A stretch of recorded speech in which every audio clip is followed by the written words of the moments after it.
Bismillahirrahmanirrahim. Alhamdulillahi rabbil alamin. Allahumma salli wa sallim wa barik ala Muhammad wa ala ali Muhammad. Allahumma anfa'na bima 'allamtana wa 'allimna ma yanfa'una wa zidna ilma wa barik lana fi ilmina warzuqna al-ikhlasa fil qawli wal 'amali kamila wa 'ilman nafi'an la yunsa wa tawfiqan daima wa sihhatan wa yaqina. Amin ya rabbal alamin. Alhamdulillah kaum muslimin rahimakumullah. Hari ini kita sudah masuk tanggal 25 Jumadal Ula 1443. Kita lanjutkan pengajian tafsir satu hari satu halaman. Kita masih membahas juz 28 halaman 548 surah Al-Hasyr bagian terakhir ayat 17 sampai 24 insyaallah taala. أعوذ بالله السميع العليم من الشيطان الرجيم من همزه ونفخه ونفثه فكان عاقبتهما أنهما في النار خالدين فيها وذلك جزاء الظالمين يا أيها الذين آمنوا اتقوا الله ولتنظر نفس ما قدمت لغد واتقوا الله إن الله خبير بما تعملون ولا تكونوا كالذين نسوا الله فأنساهم أنفسهم أولئك هم الفاسقون لا يستوي أصحاب النار وأصحاب الجنة أصحاب الجنة هم الفائزون لو أنزلنا هذا القرآن على جبل لرأيته خاشعا متصدعا من خشية الله وتلك الأمثال نضربها للناس لعلهم يتفكرون هو الله الذي لا إله إلا هو عالم الغيب والشهادة هو الرحمن الرحيم هو الله الذي لا إله إلا هو الملك القدوس السلام المؤمن المهيمن العزيز الجبار المتكبر سبحان الله عما يشركون هو الله الخالق البارئ المصور له الأسماء الحسنى يسبح له ما في السماوات والأرض وهو العزيز الحكيم الحمد لله رب العالمين اللهم ارحمنا بالقرآن آمين. Pada ayat-ayat yang kita baca ini ada beberapa kata yang bisa dibaca dengan dua bacaan. Yang pertama, pada ayat 21, hadzal Qur'an boleh dibaca Al-Quran, sebagaimana biasanya di tempat-tempat lain juga begitu. Kemudian ayat 19 ini nun ketemu nun bisa idgham ya. Kalladzin nasullah idgham. Kemudian ayat 21 min khasyatillah nun ketemu kha. Ini biasanya kita baca dengan ilhar. Min jelas. Tapi boleh juga dibaca dengan ikhfa. Ini bacaan atau qiraah Imam Abu Ja'far, ulama Madinah, qiraah Madinah. Min khasyatillah, ya, karena ikhfa. Kalau idhar min khasyatillah. Kemudian yang terakhir pada ayat 24 wahwa, nah, seperti biasanya haknya boleh disukun menjadi wahwa. Dan ini semuanya adalah qiraah mutawatirah yang sumbernya dari Rasulullah sallallahu alaihi wasallam. Adapun saya mempelajarinya dari guru kami Syekh Taufik Dhamrah, ulama dari Mesir. Demikian juga dari guru kami Syekh Qurayyim Rajih, ulama dari Syam, dari Suriah. Tapi tampaknya sudah tidak di Suriah lagi karena Suriah perang, kemudian beliau pindah sebagaimana ulama-ulama yang lainnya. Wallahu a'lam di mana sekarang, mungkin di Turki atau di mana. Baik, kita pelajari tafsirnya secara ringkas. Pada surah Al-Hasyr ayat 17, Allah melanjutkan kisah kemarin. Allah mengatakan fakana, maka adalah aqibatahuma, akibat keduanya, annahuma bahwasanya keduanya finnari di dalam neraka, khalidaini keduanya kekal fiha di dalam neraka. Wadzalika dan itulah jazaa'u balasan adz-dzalimin, orang-orang yang zalim. Sebelum kita bahas, ini kata-kata khalidaini termasuk kata yang sering orang salah baca. Karena biasanya apa? Khalidina. Nah, di sini tidak bisa dibaca khalidina, salah. Kalau membaca khalidina berarti tidak paham bahasa Arab. Karena di sini Allah mengatakan huma, keduanya. Nah, dalam bahasa Arab kalau dua orang itu tidak disebut khalidin. Khalidin itu untuk banyak orang, 3 dan lebih. Ini 2 berarti khalidaini. Nah, maka ini diperhatikan karena yang tidak paham bahasa Arab seringkali salah ketika membaca ayat ini. Tapi yang paham bahasa Arab dan tidak ngantuk, insya Allah tidak salah.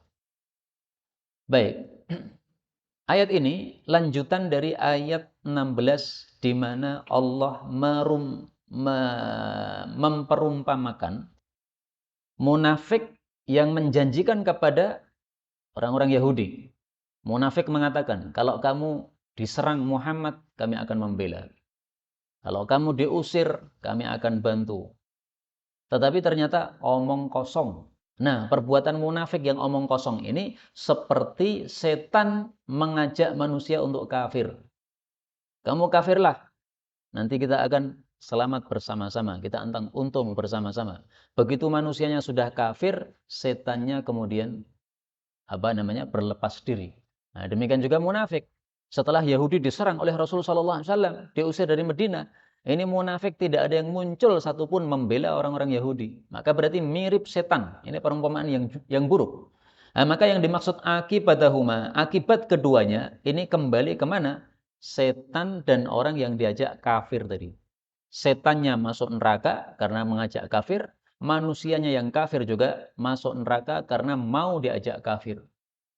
Dan ini secara tidak langsung mengisyaratkan juga bahwasanya Yahudi dan munafik itu juga masuk ke dalam neraka. Sama dengan setan ini tadi. Karena Allah kan memperumpamakan mereka. Munafik ngajak Yahudi, sama dengan setan ngajak manusia kafir. Nah, kalau setan sama manusia yang kafir ini masuk neraka, berarti munafik dan Yahudi sama-sama masuk neraka. Maka ini adalah salah satu dalil bahwa munafik itu sebenarnya kafir. Buktinya kafir apa? Kekal di dalam neraka. Karena tidak ada yang kekal di neraka selain orang-orang kafir. Kalau dia muslim, tidak akan kekal di neraka. Paling-paling berada di neraka beberapa saat karena dia berdosa, belum diampuni oleh Allah. Tapi kalau dosanya sudah bersih dengan api yang membakar ini, kemudian akan dikeluarkan dari neraka dengan izin Allah dan syafaat Allah Subhanahu wa taala. Nah, di sini kita ambil 2 pelajaran. Ya, pelajaran pertama, khalidaini fiha. Mereka kekal di neraka.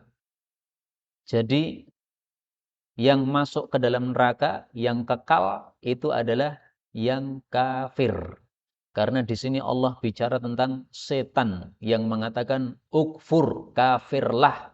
Falamma kafara. Nah, begitu manusia sudah kafir, maka akibat akhirnya masuk neraka. Maka ini dalil akidah Ahlus Sunnah wal Jamaah bahwa yang kekal di neraka hanya orang-orang kafir. Selain orang kafir, setelah masuk neraka, maka dia akan dikeluarkan ex neraka. Itu ada. Adapun kelompok yang mengatakan tidak ada ex neraka, itu karena ilmunya pendek, ilmunya sedikit sehingga tidak bisa menampung ayat-ayat yang beraneka ragam. Sehingga dia pahamnya cuma ayat itu saja. Ayat-ayat yang lain dia tidak menoleh sehingga tidak muncul pemahaman seperti ini. Ini ada kelompok seperti ini, mudah-mudahan lama-lama kelompok ini enyah dari muka bumi ini karena ini pemahaman yang sesat yang tidak sesuai pemahaman ulama-ulama kita. Pelajaran yang kedua, Allah mengatakan jazaa'udz dzalimin. Balasan bagi orang-orang zalim. Yang dimaksud zalim di sini adalah apa? Kafir. Jadi jangan salah paham. Oh, ini berarti yang zalim kekal di neraka. Bukan begitu. Zalim di sini zalim kafir. Kenapa kafir disebut zalim? Karena zalim itu menempatkan sesuatu tidak pada tempatnya. Mestinya ibadah itu hanya kepada Allah. Malah tidak ditempatkan kepada Allah, tapi ditempatkan kepada selain Allah. Nah, itu kafir kayak begitu itu. Maka zalim disebut zalim karena itu. Maka ini semakna dengan kalam Allah di dalam Al-Quran, innasyirka ladzulmun azim. Surat apa? Luqman ayat 13. Sesungguhnya syirik itu adalah sungguh zalim yang besar. Jadi syirik disebut zalim. Nah, syirik itu kan sama dengan kafir. Kafir sama dengan syirik. Kemudian Allah memanggil kita, ya ayyuhalladzina amanu, wahai orang-orang yang beriman. Labbaika ya Allah. Ittaqullah, bertakwalah kalian kepada Allah. Wal tanzur, dan hendaklah memperhatikan nafsun, suatu jiwa, ma qaddamat, apa yang dia lakukan li ghadin, untuk hari esok. Qaddamat itu arti asalnya mendahulukan, tapi maksudnya apa yang dia amalkan, apa yang dia siapkan untuk hari esok, maksudnya hari kiamat.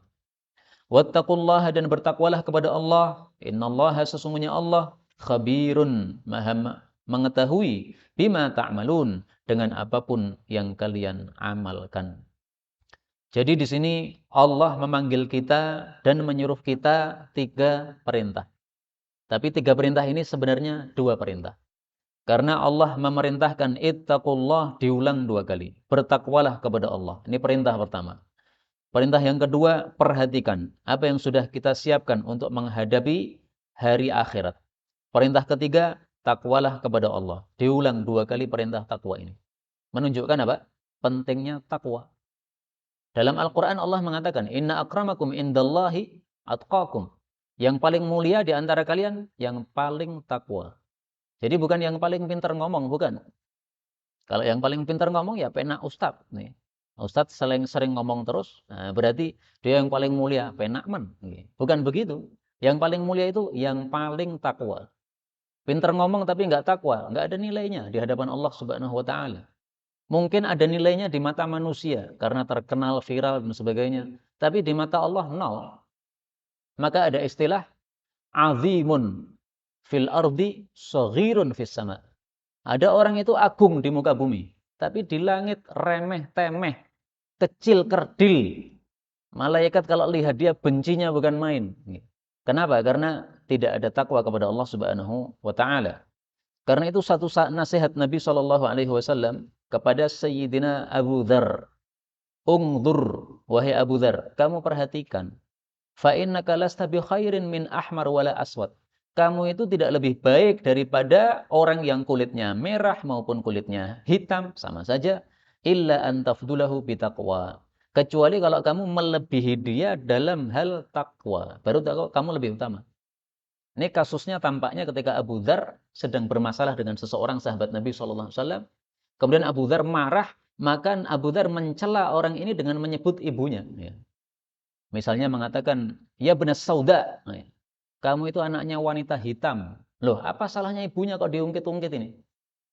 Kamu bermasalah sama orang itu, kenapa kamu sebutkan ibunya? Ini berarti mencela orang. Maka dinasihati oleh Nabi SAW. Kamu mencela itu kamu merasa lebih utama. Nah, maka dinasihati oleh Nabi, yang lebih utama itu yang punya takwa. Mau hitam kulitnya, mau putih, mau merah, takwa berarti yang paling utama. Tidak takwa berarti rendah di hadapan Allah Subhanahu wa Ta'ala. Maka saya teringat pada tahun 2004 yang lalu. Ini sekarang 2021 ya. 2004 yang lalu. Pada waktu ada tsunami di Aceh. Kami beberapa santri dikirim oleh guru kami Ustadz Mudzakir Hafizahullah untuk amal soleh di Aceh sana. Nah, saya minta wasiat atau nasihat kepada beliau. Nasihat ya Ustaz, kita akan berangkat di sana. Saya lupa 2 bulan atau berapa di sana. Nah, beliau ternyata wasiatkan 2. Pertama, takwalah kepada Allah. Yang kedua, sabarlah. Ternyata 2 wasiat ini sangat penting. Dimanapun kita berada, yang paling diperlukan adalah takwa. Karena kalau tidak takwa, kita akan melakukan semau kita sendiri, sesuai syahwat atau nafsu kita sendiri. Kemudian yang kedua, sabar. Namanya kita di tempat orang, tidak berada di rumah kita, tidak mendapatkan fasilitas yang biasanya kita dapatkan ketika kita di kampung kita. Sabar. Nah, kalau tidak punya sabar ya udah nggak usah beramal saja. Bagaimana mungkin beramal soleh seperti itu kalau tidak punya sabar? Kemudian yang kedua di sini perintah Allah adalah perhatikan apa yang disiapkan untuk menghadapi hari akhirat. Ibnu Katsir ketika menafsirkan ayat ini, beliau mengatakan maksudnya adalah hisablah dirimu sebelum dihisab oleh Allah. Besok kita mati itu kan pekerjaan kita cuma satu aja. Dihisab oleh Allah, suruh mempertanggungjawabkan amal kita. Dulu kamu di dunia sudah beramal segini nih. Nah, mana baiknya, mana buruknya dihitung oleh Allah Subhanahu wa taala.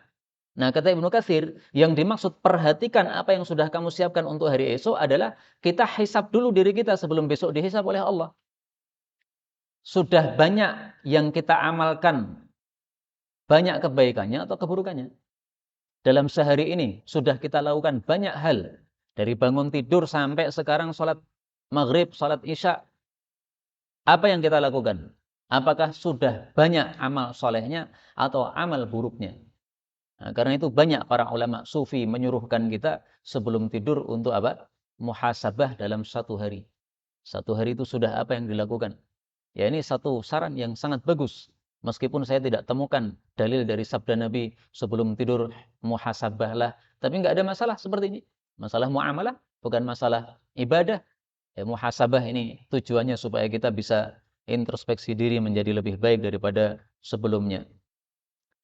Kemudian Allah mengulangi wattaqullah, bertakwalah kepada Allah, dan pengulangan itu fungsinya untuk penegasan dan juga untuk peneguhan.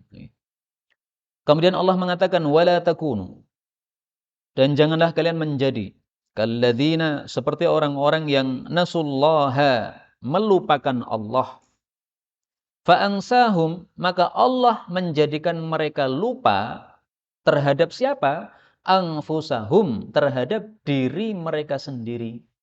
Ulaikahum, mereka itulah al-fasiqun, orang-orang yang fasik.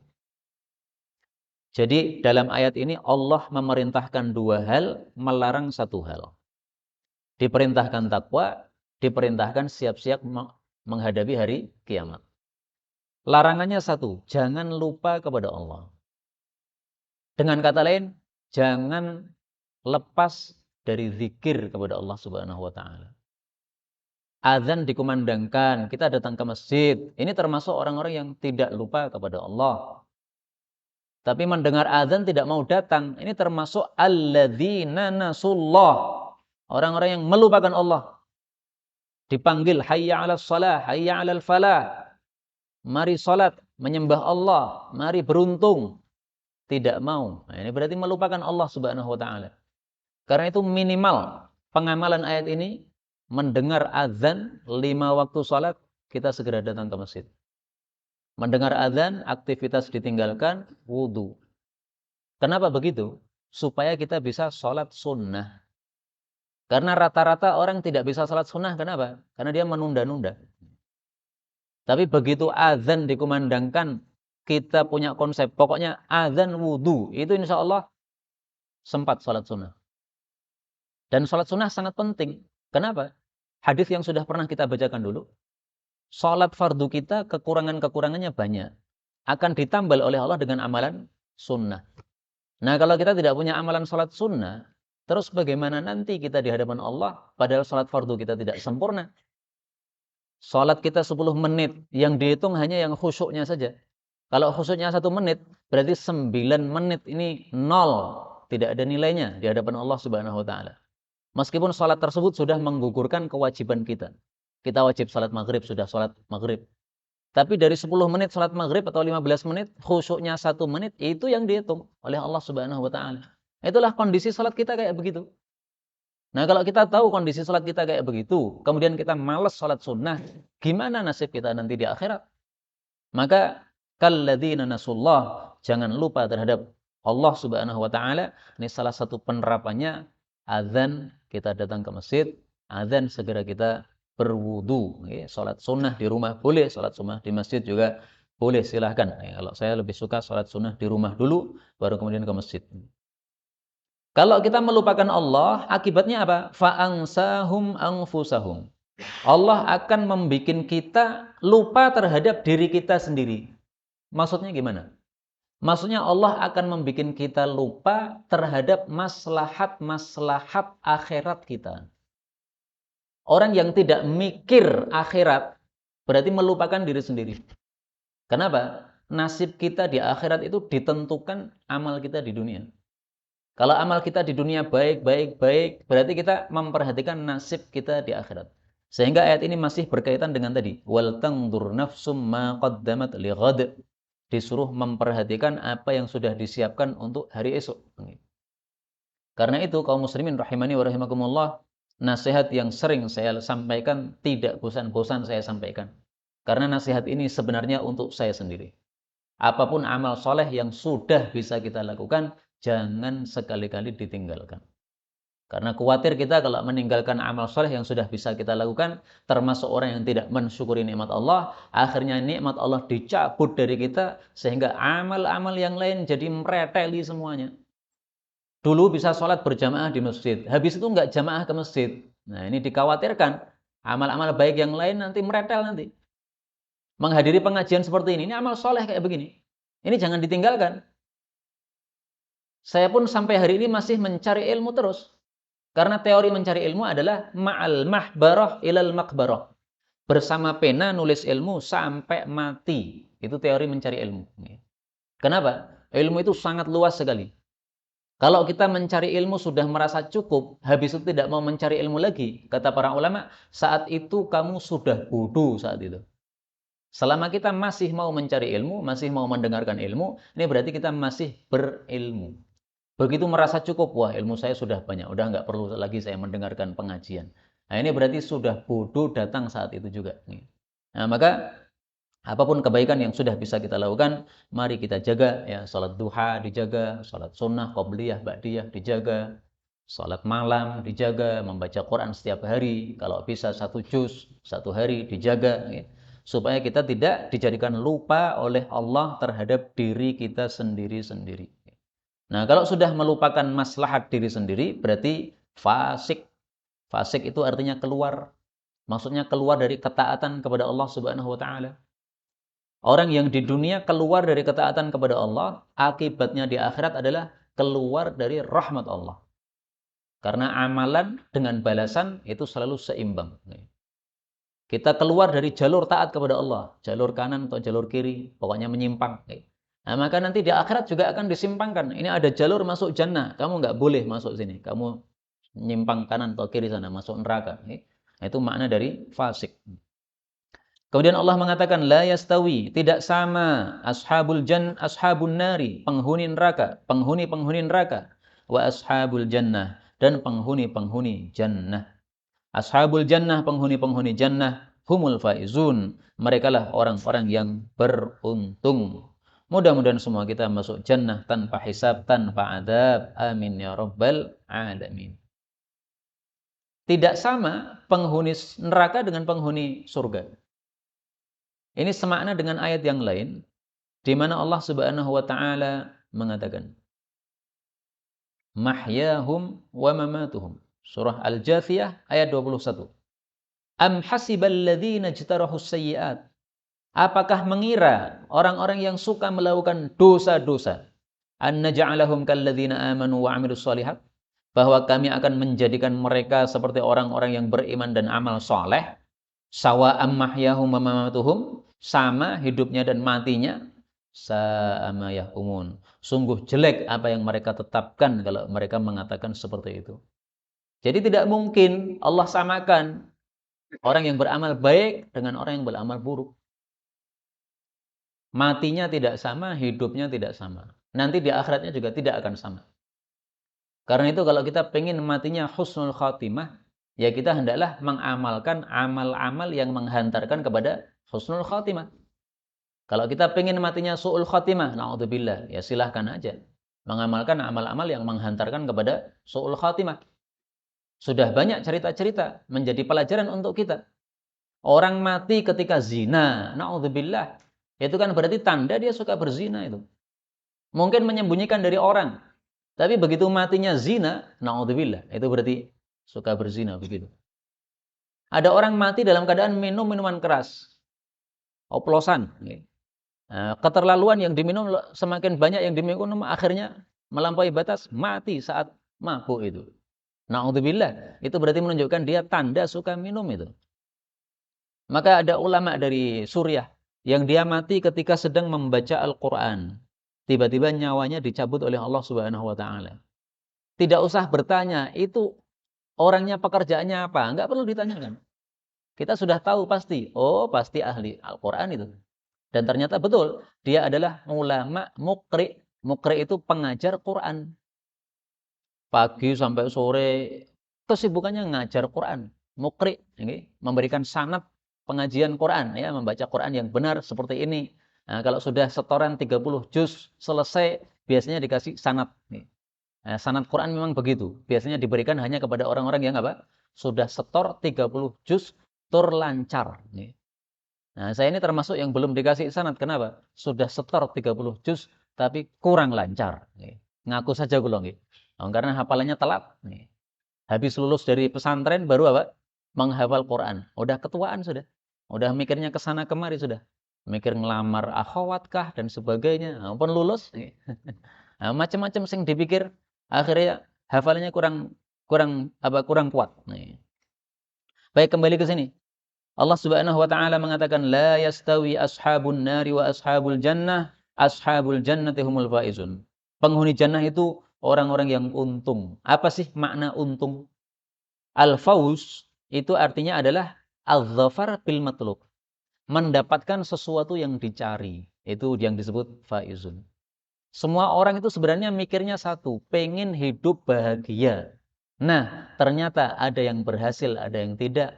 Yang berhasil adalah ashabul jannah. Karena nanti di akhirat diberi dua oleh Allah. Dosa-dosa diampuni, amal baik dikasih pahala, masuk surga. Itu intinya hidup kayak begitu. Jadi hidup itu sebenarnya simpel. Simpelnya gimana? Cari bahagia. Bahagia apa? Bahagia abadi. Karena kalau cuma bahagia di dunia, betapa banyak orang bahagia di dunia, tapi akhirnya sengsara di akhirat. Nah, kalau mereka tidak percaya akhirat, ya urusan mereka. Kita-kita ini kan percaya akhirat. Nah, maka mestinya kita memikirkan bagaimana supaya tidak sengsara di akhirat. Bagaimana supaya bahagia di akhirat. Itulah al-faizun. Makanya supaya orang itu bahagia, Allah turunkan Quran supaya diamalkan. Maka Allah katakan lau anzalna, kalaulah kami menurunkan hadzal Quran, Al-Quran ini ala jabal, kepada gunung, la ra'aitahu, sungguh engkau akan melihat gunung khashi'an, tunduk, mutasaddian, pecah dia, remuk dia, min khasyatillah, dari sebab takut kepada Allah Subhanahu wa taala. Wa tilkal amsal, itulah perumpamaan-perumpamaan. Nadribuha, kami membuat perumpamaan-perumpamaan itu linnasi, untuk para manusia, la'allahum, supaya mereka itu yatafakkarun, bertafakkur, memikirkan. Artinya ini teguran dari Allah. Saya sudah turunkan kepada Al-Quran kepada kamu supaya kamu itu faizun, supaya untung. Tapi kenapa kamu tidak mau amalkan, tidak mau pelajari, tidak mau baca? Padahal gunung yang keras seperti itu, kita kan lunak kita ini. Gunung itu kerasnya bukan main. Tapi gunung itu seandainya dia paham Quran, ini tafsiran ayat ini, kata Ibnu Katsir, andai gunung itu paham Quran, dia akan remuk, tunduk, gara-gara saking takut kepada Allah Subhanahu wa taala. Artinya teguran kepada manusia. Kamu manusia yang lembut tubuhnya ini, yang empuk ini, yang tidak keras seperti kerasnya gunung. Kenapa kamu tidak lembut hatimu untuk menerima Quran?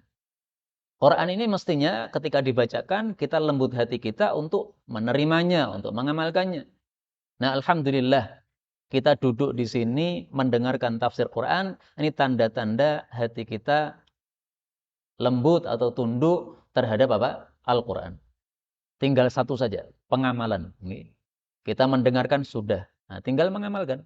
Nah, maka itu bukti tunduk kita kepada Allah Subhanahu wa taala. Maka Allah suruh kita berpikir bagaimana kedahsyatan Quran ini sehingga semestinya kita tunduk kepada Al-Quran yang sudah diturunkan oleh Allah Subhanahu wa taala.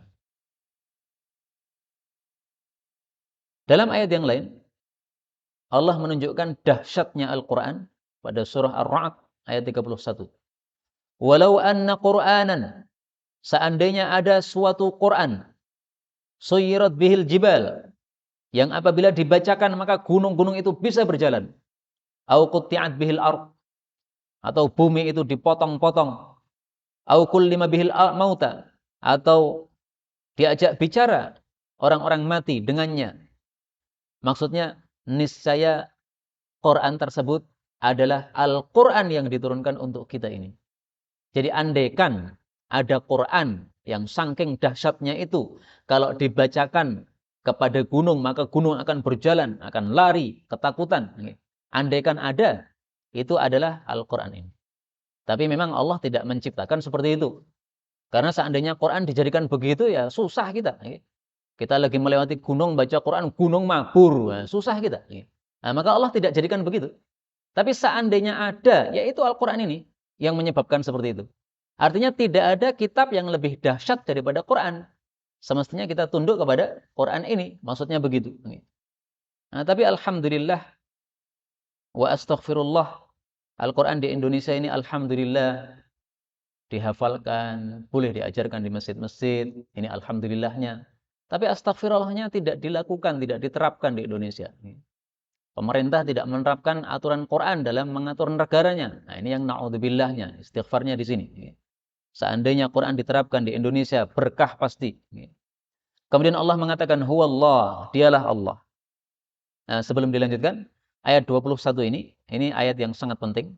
Karena ayat 21 ini menurut sebagian para ulama, ini adalah satu ayat yang lebih utama daripada 1000 ayat. Rasulullah bersabda, di dalam surat-surat musabbihat, yaitu surat yang dimulai dengan sabbaha atau yusabbihu, dan ini surat Al-Hasyr termasuk, ada satu ayat lebih baik daripada 1000 ayat. Nah, para ulama berselisih pendapat, apa ayat tersebut? Ada yang mengatakan surat Al-Hadid ayat 3, sudah lewat, sudah dipelajari. Nah, sekarang surat Al-Hasyr ayat 21, ini pendapat yang lain. Karena itu mari kita baca ayat ini. A'udzu billahi minasy syaithanir rajim. لو أنزلنا هذا القرآن على جبل لرأيته خاشعا متصدعا من خشية الله وتلك الأمثال نضربها للناس لعلهم يتفكرون. Kadang-kadang saya pukil, Pak. Pukilnya apa? Salat 2 rakaat. Rakaat pertama membaca surat Al-Hasyr ayat 21. Rakaat kedua membaca surat Al-Hadid ayat 3. Dengan perasaan, wah, aku sudah membaca lebih daripada 2000 ayat. Nah, tapi mudah-mudahan pukil seperti ini pukil yang berkah. Karena apa? Sesuai dengan ilmu yang sudah kita pelajari. Baik, kita lanjutkan. Huwallah, dialah Allah. Alladzi dzat yang la ilaha, tidak ada Tuhan yang berhak disembah illa huwa, kecuali dia Allah. Alimul ghaibi, yang mengetahui perkara yang gaib, wasyahadah, dan yang tampak. Artinya yang gaib saja diketahui, apalagi yang tampak. Huwa, dialah Ar-Rahman, zat yang maha pemurah, Ar-Rahim, yang maha pengasih, atau yang maha pengasih dan maha penyayang. Karena sebenarnya Rahman Rahim ini sama dari kata-kata rahmat. Hanya ada perbedaan sedikit. Perbedaan yang terkenal, Rahman itu Allah merahmati seluruh makhluk. Mau kafir, mau muslim, dirahmati oleh Allah. Tapi ini di dunia. Kalau Rahim, ini rahmat Allah khusus bagi orang-orang beriman. Berarti di mana? Di akhirat. Maka orang-orang kafir masuk ke dalam neraka, 1000 tahun mereka nangis, tidak digubris oleh Allah Subhanahu wa Ta'ala. Sampai akhirnya mereka mengatakan, sawa'un alaina ajazi'na am sabarna ma lana min mahis.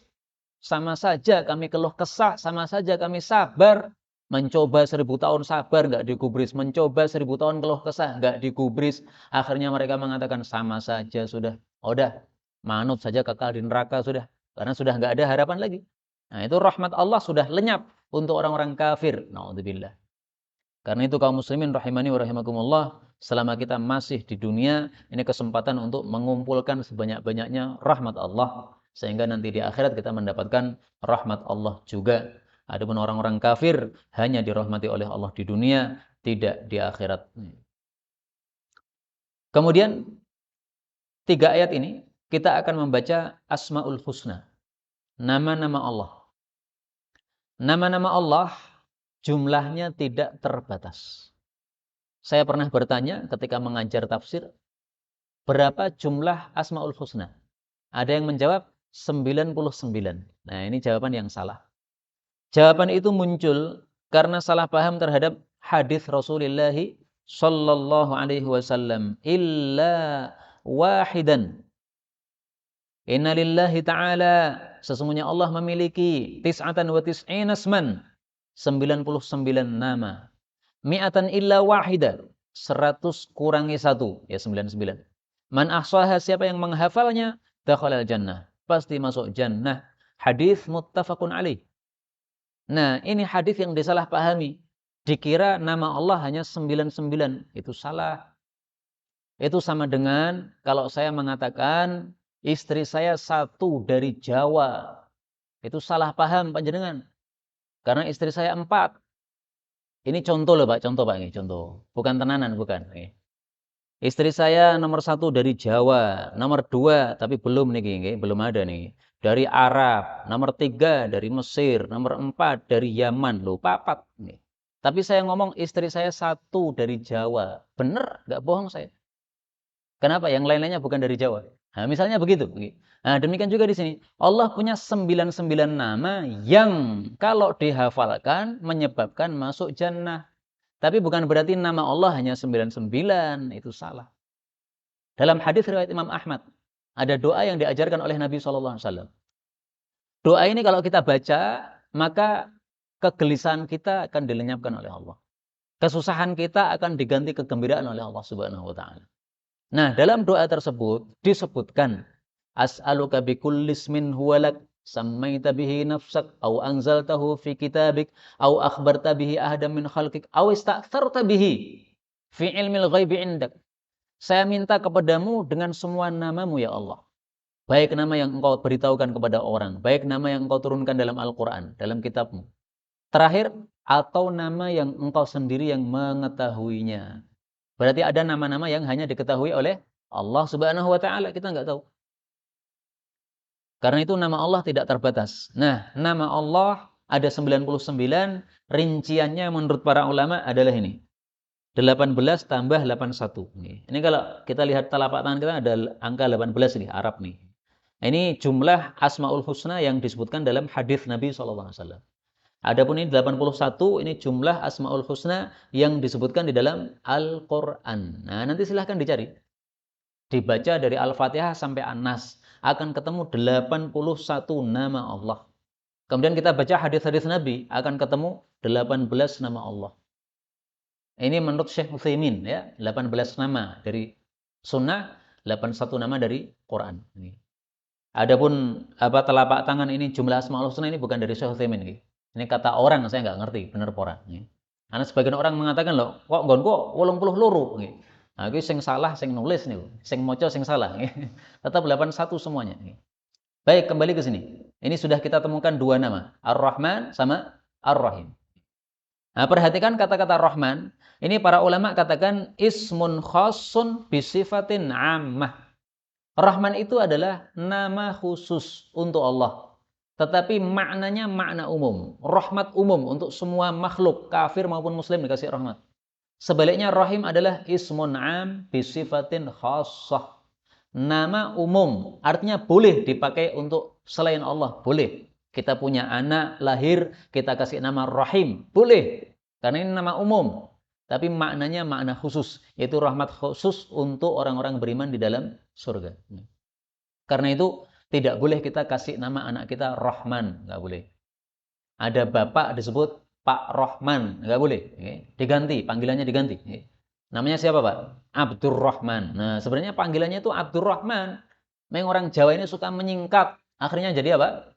Rahman. Nah, salah nih, singkatannya salah. Diganti aja Pak Abdur. Atau Pak Dur. Atau Gus Dur. Atau apalah, terserah. Pokoknya jangan Rahman. Kemudian Allah mengatakan huwallahu, dialah Allah, alladzi la ilaha illahu, yang tidak ada Tuhan yang berhak disembah selain Dia Allah. Al-Maliku, zat yang maha merajai. Al-Quddusu, yang maha suci. Boleh juga diartikan yang maha berkah. Ada 2 terjemah. As-Salamu, yang maha selamat. Al-Mumin, yang maha memberi keamanan. Al-Muhaimin, yang maha menjaga atau merawat. Al-Aziz, yang maha gagah, Al-Jabbar, yang maha pemaksa. Ada juga yang mengartikan Al-Jabbar itu yang maha memperbaiki, muslih. Al-Mutakabbir, yang maha sombong. Subhanallah, maha suci Allah, amma yusyrikun, dari apapun yang mereka sekutukan. Nama Allah adalah, yang lain adalah Al-Malik, yang maha merajai. Tafsiran paling bagus adalah kalam Allah di dalam Al-Quran. Qulillahumma malikal mulki. Katakanlah ya Allah, engkau itu adalah yang memiliki kerajaan. Tu'til mulka man tasha. Engkau berikan kerajaan kepada siapapun yang engkau kehendaki, dan engkau cabut kerajaan dari siapapun yang engkau kehendaki. Jadi raja-raja selain Allah itu hanya raja-raja kecil, karena mereka hanya tunduk pada keinginan Allah. Pak Jokowi jadi raja Indonesia, itu kan karena Allah menginginkan dia atau mentakdirkan dia seperti itu. Nanti kalau Allah sudah mentakdirkan Pak Jokowi lengser, lengser juga. Mau diapa-apakan nggak akan bisa. Pasti lengser. Kenapa? Sudah ditetapkan oleh Allah Subhanahu wa Ta'ala. Nah, maka itulah Al-Malik, Allah Maha merajai. Ya, kerajaan semuanya di atas kekuasaan, di bawah kekuasaan Allah. Allah itu Al-Quddus, Maha Suci. Ada yang mengartikan Maha Berkah. Sebagaimana sebagaimana ayat pertama dalam surat Al-Mulk, Tabarakalladzi biyadihil mulk, Maha Berkah. As-Salam, Maha Selamat, maksudnya selamat dari segala aib. Selain Allah pasti punya aib. Nabi, apakah punya aib? Punya. Apa aibnya Nabi? Kalau dia makan kenyang, nanti akan keluar kotoran. Nah, itu aibnya manusia. Jadi Nabi pun juga punya aib. Malaikat-malaikat punya aib enggak? Ya pasti dicari, makhluk semua pasti ada aibnya. Aibnya apa? Nanti kalau sudah ditakdirkan mati. Nah, berarti aib kayak begitu. Ada kekurangan. Nah, jadi salam itu tidak ada kekurangan sama sekali. Allah tidak punya kekurangan, enggak punya aib. Al-Mumin, yang memberi keamanan. Maksudnya hambanya semuanya merasa aman, tidak akan dizalimi oleh Allah. Allah itu Maha Adil. Maka orang-orang yang mendapatkan kezaliman di dunia tenang. Kenapa? Allah Maha Adil, nanti engkau dibangkitkan di akhirat, engkau akan diberi hakmu yang diambil orang. Karena itu orang beriman itu terzalimi di dunia itu hatinya tenang aja. Kenapa? Ini cuma di dunia, sementara. Karena dia paham dunia hanya sementara, nanti akan kembali kepada Allah di akhirat. Akan dibereskan oleh Allah siapa yang benar, kita atau yang mendolimi kita. Al-Muhaimin, itu yang maha menjaga. Nah, maka ada seseorang namanya Hafidh Muhaimin. Nah, itu artinya sama ya. Hafidh menjaga, Muhaimin menjaga. Allah itu maha menjaga. Segala sesuatu yang Allah ciptakan dijaga oleh Allah. Yang maha gagah maksudnya tidak bisa dikalahkan. Allah menghendaki sesuatu, nggak ada bisa menolak. Allah kehendaki ada gempa, tidak bisa ditolak. Katanya orang-orang Jepang karena sering ada gempa, akhirnya mereka buat rumah anti gempa. Tapi ternyata ketika Allah kirim gempa, rusak juga. Nah, ternyata Al-Aziz, Allah Maha Gagah.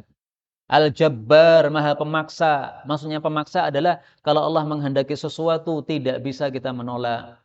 Allah kehendaki kita mati, mati juga. Allah kehendaki kita melahirkan anak atau hamil, hamil juga. Meskipun sudah dilakukan usaha-usaha supaya tidak hamil, takdirnya hamil, hamil juga. Nah, itu Jabbar. Pemaksa, Jabbar. Mutakabir, sombong. Ini kalau kita dengar kayaknya sifat jelek nih. Wah, Allah pemaksa. Sifat diktator, pemaksa kan jelek. Nah, ketahuilah bahwa dua sifat ini untuk selain Allah memang jelek. Tapi untuk Allah justru ini adalah sifat kesempurnaan. Jadi Allah pemaksa itu artinya apa? Allah menghendaki sesuatu tidak bisa ditolak. Nah, ini berarti sempurnanya Allah.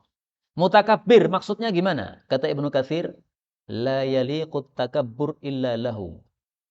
Tidak pantas sombong kecuali Allah. Jadi maksudnya Allah Maha sombong, maksudnya satu-satunya zat yang sombong itu pantas baginya hanya Allah. Artinya selain Allah tidak bisa sombong. Kita mau sombong, apa yang disombongkan? Manusia itu hanya tidak pernah me. Pinter, dipinterkan oleh Allah. Kaya, dikayakan oleh Allah. Otaknya encer, diencerkan oleh Allah. Semuanya di. Subhanallah amma yusyrikun. Huwallah, dialah Allah Al-Khaliq, yang maha mencipta. Al-Bari, yang maha mencipta. Al-Musawwir, yang maha menggambar atau membentuk. Lahu, hanya milik Allah, Al-Asma'ul Husna, nama-nama yang terbaik. Yusabbihu lahu, bertasbih kepada Allah, ma fis samawati, apa saja yang di langit-langit, wal ardi, dan bumi. Wahwa, dan dia Allah itu al-aziz, maha gagah, al-hakim, maha bijaksana. Khalaqa, menciptakan. Bara'a, menciptakan. Jadi khaliqul bari, menciptakan. Terus bedanya apa? Nah, gini. Ini sebagai gambaran. Okay? Meskipun Allah itu tidak seperti manusia. Orang itu kalau mau menciptakan, dia pasti akan menentukan dulu. Misalnya, ada seseorang mau menciptakan atau membuat HP. Sebelum dia membuat seperti ini, jadi seperti ini. Ini sudah dia rancang dulu. Nah, maka Khalik itu merancang. Jadi Allah sudah menetapkan. Nanti akan begini, nanti akan begini, nanti akan begini. Tapi belum terjadi. Ini baru dirancang oleh Allah Subhanahu wa Ta'ala. Jadi Khalik ini kalau mau diartikan supaya tidak sama dengan Bari, artinya apa? Maha perancang. Khalik. Nah, Allah itu hebatnya, kalau sudah merancang, tidak pernah gagal. Itulah yang dimaksud Al-Bari. Al-Bari itu memunculkan sesuatu yang sudah dirancang. Allah merancang ada muncul Nabi Muhammad SAW. Maka muncul Nabi Muhammad tidak bisa ditolak. Allah merancang muncul Nabi Musa alaihissalam. Tidak bisa ditolak. Fir'aun sudah susah membunuh bayi-bayi laki-laki. Tapi Allah sudah takdirkan, Allah sudah rancang Musa muncul. Dan Musa lah yang akan merobohkan kekuasaanmu. Tidak bisa ditolak. Maka disinilah bedanya Allah dengan manusia. Kita seringkali merancang, tapi nggak berhasil. Saya rancang usia 40, istri 4. Ternyata kursi jira ganti-ganti. Nah, berarti kamu bisa merancang saja. Tidak bisa apa? Tidak bisa menentukan atau tidak bisa membentuk sesuai yang kita rancang. Allah itu bari. Kemudian Allah itu musawwir, yang membentuk sesuai yang dia inginkan. Artinya selalu saja apa yang Allah sudah rancang itu dimunculkan sesuai kehendak Allah. Nah, ini juga bedanya manusia. Seringkali manusia merancang, habis itu berhasil membuat, tapi hasilnya tidak sesuai yang dia inginkan. Istri-istri kita, sekarang kalau mau masak kan tanya Mbah YouTube, piye caranya masak. Nah, sudah diberi resep sama Mbah YouTube, dimasak betul, dadine ra karu-karuan. Masya Allah. Nah, berarti bukan musawwir, bukan bari, ya. Bisa membari, bisa membuat betul, tapi hasilnya tengklenyit. Nah, itu berarti bukan musawwir. Ini bedanya Allah dengan manusia. Maka Allah itu zat yang maha musawwir. Penjelasan musawwir ini bisa kita baca dalam ayat yang lain. Pada surah Al-Infitar ayat 8. Allah mengatakan fi ayyi suratin, pada bentuk apa saja, masya'a, yang dia kehendaki, rakkabaka, Allah akan merakit atau membentuk kamu.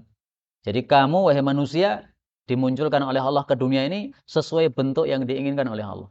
Maka ada yang lahir dalam kondisi buta, ada yang lahir dalam kondisi laki-laki, ada yang perempuan, ada yang sehat, ada yang sakit, dan segala macam. Ada yang hitam, ada yang putih. Ini semuanya karena kehendak Allah Subhanahu wa Ta'ala. Hanya milik Allah nama-nama yang terbaik. Apa bedanya nama Allah dengan nama manusia? Nama Allah sekaligus sifat. Jadi nama Allah tidak pernah bohong. Allah maha baik. Al-Bar, memang Allah maha baik. Manusia seringkali tidak sesuai nama. Ada seorang ustadz di Solo namanya Ustadz Jasiman. Jasiman itu artinya tubuhnya gede. Ketika saya ngaji sama beliau, lalah, kerempeng seperti saya. Nah, namanya bohong ini. Katanya Jasiman, ternyata apa? Nahifan, kerempeng. Nah, tapi namanya tidak berubah. Namanya tetap Jasiman. Nah, Allah beda dengan kita. Allah punya nama sesuai namanya. Asmaul Husna. Kemudian bertasbih kepada Allah semua yang di langit dan bumi. Artinya makhluk bernyawa, makhluk tidak bernyawa, semuanya tasbih sama Allah. Pohon tidak punya nyawa kan? Tidak ada malaikat suruh mencabut nyawa pohon, nggak ada kan? Nah, tetapi dia bertasbih kepada Allah. Makhluk berakal maupun tidak berakal, semuanya tasbih kepada Allah Subhanahu wa Ta'ala. Dari mana taunya? Dari kata-kata ma. Karena ma itu dalam bahasa Arab disebut isim mausul. Isim mausul itu menunjukkan umum, akan mencakup semuanya. Tetapi kita tidak paham bagaimana tasbih makhluk ini. Sebagaimana Allah sebutkan dalam ayat yang lain.